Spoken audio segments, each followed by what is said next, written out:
tayo kasi tapos na si Kaiser maligo. Tapos si Kaiser, pinainom ko na ng gamot. Ako, still may ano pa, ubo. Tapos si Kaiser still may ubo din at saka sipon at nilalagnat. Magkakape ako ng 3-in-1 gin from grapes. Try ko. Masarap. Masarap pa to.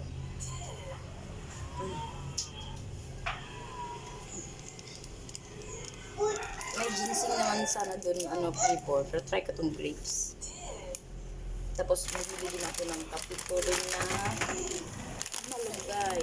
Easy. Kita niyo yung malunggay. Diba? Try ko lang kung masarap din. Kaping Pinoy. Malunggay. Moringa.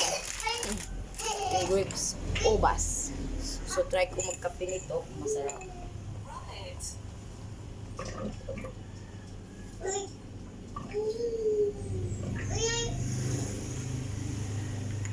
3-in-1 naman siya. So, every morning, ganito ginagawa ko.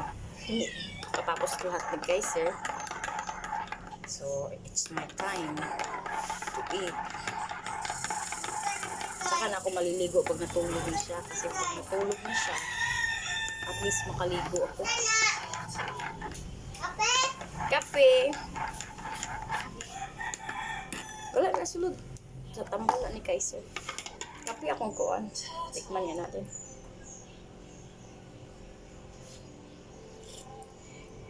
Ay, masarap. It's yummy. Ayun, busy yung anak ko.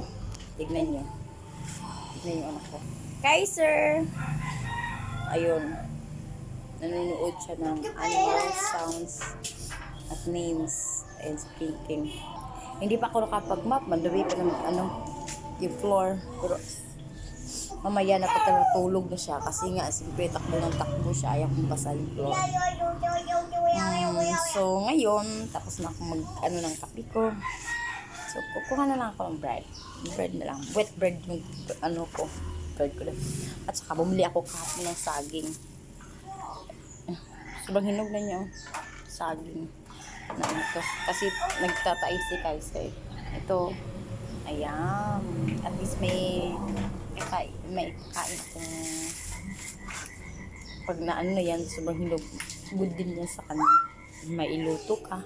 Para snack niya, di ba? Kumakain siya ng eggnog. Masarap pala. Nice naman to.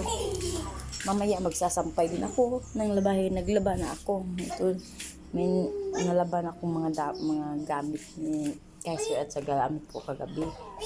So, inanggay ko na dito sa washing. So, ito. Ito.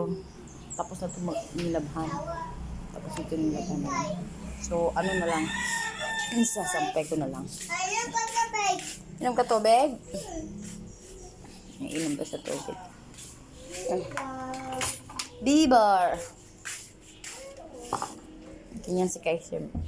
Gusto niya manood yan. Ayaw niya ng mga cartoons or cocomelon. Gusto niya yan. Okay nga. Wait, Kaiser. Tumupunta dito mga pinsan niya para maglaro sa kanya. Ganyan sila dito. So, mag-enjoy muna ako mag-coffee. Thank you. Bye-bye.